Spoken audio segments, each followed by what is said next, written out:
या बातमीचे प्रायोजक आहेत हॉटेल बडे पीर, पत्ता लक्ष्मी मार्केट विजापूर वेस आणि दुसरी शाखा जिंदा शाह मदार चौक सोलापूर। सोलापूर ग्रामीण जिल्ह्यात अवैध अग्निशस्त्र बाळगणाऱ्यांविरोधात अकलूज पोलिसांनी मोठी कारवाई केली आहे। विनापरवाना पिस्तुले आणि जिवंत काडतुसे बाळगून त्यांची विक्री करणाऱ्या टोळीचा पर्दाफाश करत पोलिसांनी 6 आरोपींना अटक केली आहे। या कारवाईत तब्बल 17 अग्निशस्त्रे, 47 जिवंत काडतुसे, टाटा नेक्झॉन कार असा एकूण 18,47,000 रुपयांचा मुद्देमाल जप्त करण्यात आला। 14 ऑगस्ट रोजी अकलूज पोलिसांना गोपनीय माहिती मिळाली होती की विकास कैलास वजाळे राहणार परिते तालुका माढा हा टाटा नेक्झॉन कार मधून देशी बनावटीचे पिस्तूल विक्रीसाठी संगम परिसरातील पतंगे मटण हॉटेल जवळ येणार आहे। माहिती मिळताच पोलिसांनी सापळा रचून विकास वजाळे याला ताब्यात घेतले। त्याच्याकडून 2 पिस्तुले, 4 जिवंत काडतुसे तसेच कार असा मुद्देमाल जप्त करण्यात आला। चौकशीत विकास वजाळे याने हे अग्निशस्त्र राहुल माने राहणार मिरज याच्याकडून घेतल्याची माहिती दिली। पुढील तपासात या शस्त्रांचा पुरवठा मध्य प्रदेशातील अनिल पंचलाल मेहता यांच्याकडून होत असल्याचे समोर आले। पोलिसांनी तपासाची चक्रे वेगाने फिरवत अकोले, खुर्द, करकम, चिकमहूद, सांगोला तसेच कर्नाटकातील शिवणूर परिसरात कारवाई केली। या कारवाईत महादेव कोरके, विजय किरणगी, सुमित लवटे यांच्याकडून पिस्तुले व जिवंत काडतुसे जप्त करण्यात आली। त्याचबरोबर राहुल माने याच्याकडून तपासादरम्यान आणखीन 6 पिस्तुले आणि 8 जिवंत काडतुसे हस्तगत करण्यात आली। त्यानंतर पोलिसांनी धुळे जिल्ह्यातील सोनगीर येथे कारवाई करत अनिल पंचलाल मेहता याला ताब्यात घेतले। त्याच्याकडून तब्बल 4 अग्निशस्त्रे आणि 25 जिवंत काडतुसे जप्त करण्यात आली। या प्रकरणात विकास वजाळे, राहुल माने, महादेव कोरके, विजय किरणगी, अनिल मेहता, सुमित लवटे या 6 आरोपींना अटक करण्यात आली। न्यायालयाने त्यांना 21 ऑगस्ट पर्यंत पोलीस कोठडी सुनावली आहे। तर प्रदीप माने आणि शनी बनसोडे हे 2 आरोपी अद्याप फरार असून त्यांचा शोध सुरू आहे। ही कारवाई सोलापूर ग्रामीणचे पोलीस अधीक्षक अतुल कुलकर्णी, अप्पर पोलीस अधीक्षक विजय कबाडे, प्रेरणा कट्टे यांच्या मार्गदर्शनाखाली अकलूज उपविभागीय पोलीस अधिकारी संतोष वाळके, पोलीस निरीक्षक नीरज उबाळे आणि त्यांच्या पथकाने केली। अवैध अग्निशस्त्रे आणि गुन्हेगारी प्रवृत्तीच्या व्यक्तींविरोधात सोलापूर ग्रामीण पोलिसांची ही मोहीम यापुढेही सुरूच राहणार असल्याचे पोलिसांनी स्पष्ट केले। नमस्कार सगळ्यांना। अकलूज पोलीस स्टेशन अंतर्गत एक चांगल्या वेपनचं कारवाई सीझर झालेले। पहिल्यांदा आम्हाला एक आरोपी सापडला, तो राहणारे परिते गावाचा इसम होता टेंभुर्णी हद्दीमध्ये। तसं अकलूज पोलीस स्टेशनला माहिती भेटल्यानंतर त्यांनी ट्रॅप लावून त्या आरोपीला अकलूज पोलीस स्टेशन अंतर्गत त्यांनी पकडले। त्याच्यानंतर आम्ही ते कुठं सप्लाय केले होता असं माहिती आणि इन्व्हेस्टिगेशन करत दुसरा आरोपीला पकडले, राहुल माने नावाचा आरोपी। त्यांना पकडल्यानंतर आम्हाला त्यांच्याकडून 4 वेपन रिकव्हरी झाला। तसंच आम्हाला त्यांचं इन्व्हेस्टिगेशन मध्ये हे माहिती पडलं की ह्यांनी बरेचशा ठिकाणी त्यांनी वेपन सप्लाय केलेले, खास करून सोलापूर जिल्ह्यामध्ये, सातारा, सांगली असं जिल्ह्यामध्ये ते पकडलेले। ते आरोपी आम्ही पकडल्यानंतर आम्हाला मेन सप्लायर जे होता ते MP मधून हे सगळं वेपन्स आणत होते। गावठी पिस्टल आहे आणि ते MPचा जे आरोपी आहे त्यांना ट्रॅप करण्यासाठी आमची टीम गेले आणि तिथं सक्सेस भेटलं।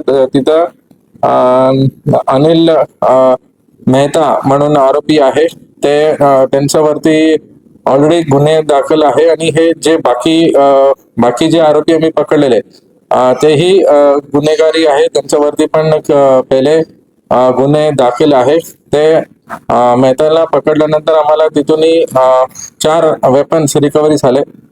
तसं total 17 weapon Akluj police station त्यांचं प्रभारी आणि DYSP त्यांचं पूर्ण DB टीम चांगलं कारवाई करून पूर्ण चेन जे आहे सप्लायर पासून ते डिस्ट्रीब्युशन करत होते आणि लास्ट कोणाला दिलेले त्यांच्यापर्यंत पूर्ण वेपन आता रिकव्हरी झालेले।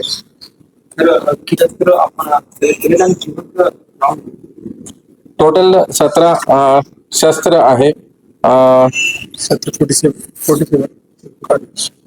ओके, टोटल 17 वेपन आहे आणि 47 लाईव्ह कारतूस तसं रिकव्हरी झाले। हे आरोपीला आम्ही इंट्रोगेशन केल्यानंतर ते MP मध्ये तिथं त्यांनी गावठी पिस्टल बनवतात, त्यांच्याकडे ते मशीन, लेथ मशीन वगैरे आहे।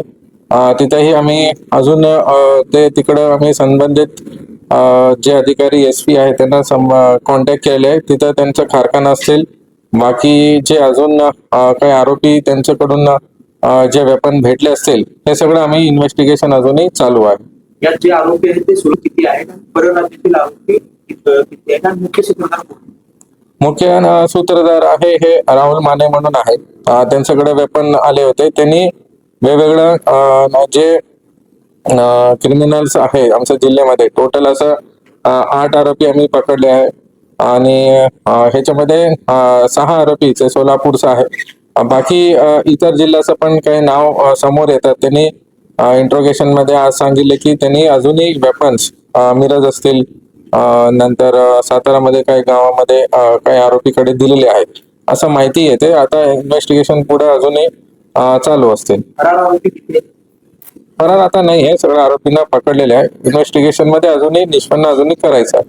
तर ही म्हणजे मोठीच कारवाई म्हणाली. पण हे जे आरोपी जे शस्त्र बाळगत होते ते कशासाठी वापरत होते? कुणाला धमकी देण्यासाठी किंवा याचा वापर नक्की ह्यांचं क्रिमिनल रेकॉर्ड बघितलं तर असं दिसून येते की हे त्यांचा क्राईम रेकॉर्ड आहे. काही 302 मध्ये वॉन्टेड होतात, काही गुन्हे त्यांच्या वरती दाखल आहे. ते एकंदरीत ते त्यांचा क्राईम दुसरा करण्यासाठी या दुसरा प्लॅनिंग करण्यासाठी असं दिसून येते. अजूनही नक्की ते कुठं वापर करणार होते, कसं काही त्यांनी हे शस्त्राचं वेपन मतलब यूज करून कुठं काही करायचं तसं काही दिसून येत नाही. बट आम्ही सगळं जे नेटवर्क आहे ते पूर्ण आम्ही उद्ध्वस्त केलेले आहे. कुणाकडं अधिकृत परवाना नव्हता? नाही नाही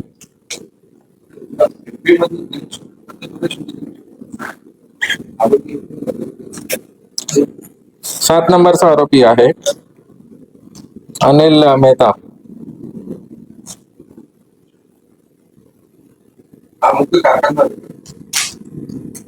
ते सप्लायर आहे.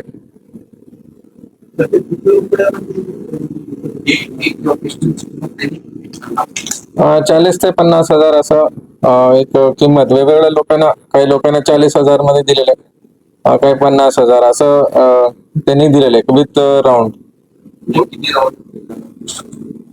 त्यांच्या रिक्वायरमेंट अनुसार मतलब ते काही लोकांकडे 6 राऊंड होतं, काही 5 राऊंड होतं, असं त्यांनी सप्लाय केलेलं आहे. गुन्ह्यातील जी कार आहे ते चोरलेली आहे व ते कार चोरलेले नाहीये. त्यांनी जे आरोपीकडे होते ते आम्ही निष्पन्न करून ते कार वगैरे ते जप्त केलेले. ताज्या बातम्या पाहण्यासाठी प्राईम महाराष्ट्र न्यूज चॅनलला सबस्क्राईब करा.